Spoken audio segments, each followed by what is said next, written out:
사랑의 하나님 아버지 감사합니다. 오늘도 주의 말씀이 우리 발에 등불이 되게 하여 주시옵소서. 주께서 말씀하시면 우리가 듣겠습니다. 예수님 이름으로 기도합니다. 아멘. 11월 28일 시편 58편 1절부터 11절입니다. 오늘의 내용은 이 다윗이 악한 지도자들, 즉 판결을 왜곡하고 또 억울한 자의 피를 흘리게 하는 그런 사람들을 향하여서 그렇게 아주 강하게 그렇게 하나님 앞에 어필하는 그런 시편입니다. 사실 다윗이 상당히 많은 불의를 겪었잖아요.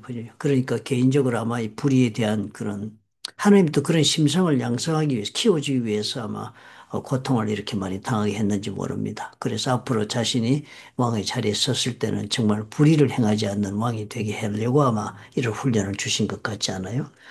오늘 이 말씀의 내용을 가만히 보면 한마디로 우리가 이렇게 정리해 볼 수 있겠습니다. 세상은 불의해 보여도 하나님은 반드시 공의를 이루시는 분이시다. 참 이 믿음이 중요하죠. 그죠? 이 믿음이 있으면 어떤 불의를 보더라도 우리가 반응하는 방법이 달라지겠습니다. 눈앞의 현실은 언제나 악인이 승리하는 것처럼 보입니다. 그래서 악한 사람들이 잘 산다는 것이 참 우리 마음에 걸리잖아요. 그죠? 악인은 또 억울한 일을 의인이 억울한 일을 당하지만 하나님은 결코 방관하지 않으시고 반드시 옳고 그름을 분명히 드러내신다고 이렇게 노래하고 있는 시편이 58편이 되겠습니다. 그러므로 대단히 참 중요한 우리 신앙의 그 뭐라 그래, 세상을 대하여 살아가는 우리의 반응, 우리가 어떤 성품을 가지고 살아야 되는가를 보여주는 그런 가르치는 글이라 할 수 있겠습니다. 악한 재판관과 뒤틀린 지도자에 대한 이야기가 나옵니다. 사람들은 공의를 말하지만 실제는 불의를 행한다. 그렇죠. 뭐 인간의 정의는 언제든지 무너질 수 있고 권력은 부패할 수가 있습니다.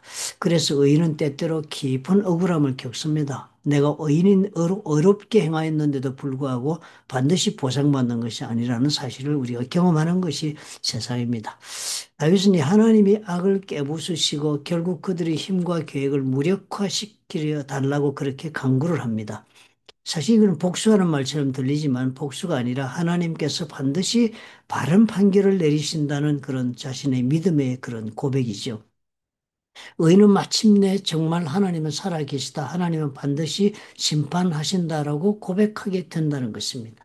지금은 악이 승리하는 것처럼 보여도 하나님의 공의가 최종적으로 승리한다 하는 그런 선언을 오늘 시편에서 해주고 있습니다. 세상은 불의를 보여도 하나님은 반드시 공의를 이루시는 분이다 하는 믿음을 가지고 다윗이 노래한 시편을 오늘 우리가 묵상을 했습니다. 이런 믿음을 우리 마음속에도 배양할 필요가 있겠습니다. 그죠? 너무 악인이 잘 된다는 것이나 혹은 악한 사람이 잘 된다는 것에 대하여 신앙적 회의나 의문을 표시하는 것보다는 오늘 이 시편을 통해서 우리가 참으로 하나님은 궁극적으로 하나님의 의가 서게 하시는 그런 분이시라는 믿음을 가지고 세상의 모든 부당하다 생각되거나 부당한 대접을 받았다고 생각되는 걸 할 때 우리가 정말 그리스도인으로서 어떻게 대응해야 하는가를 생각할 수 있는 그런 좋은 믿음의 기반을 얻을 수 있다 하는 생각이 듭니다. 기도하겠습니다. 주님, 눈앞의 현실이 불의해 보여 흔들릴 때가 많이 있습니다.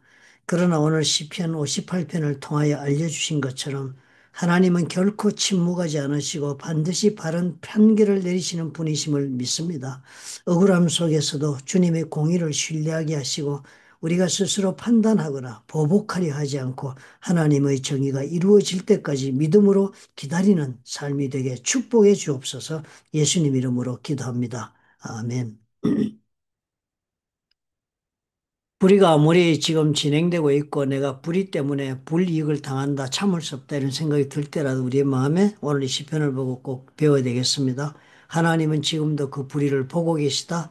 또 그리고 때가 되면 반드시 하나님의 방법으로 대응하신다.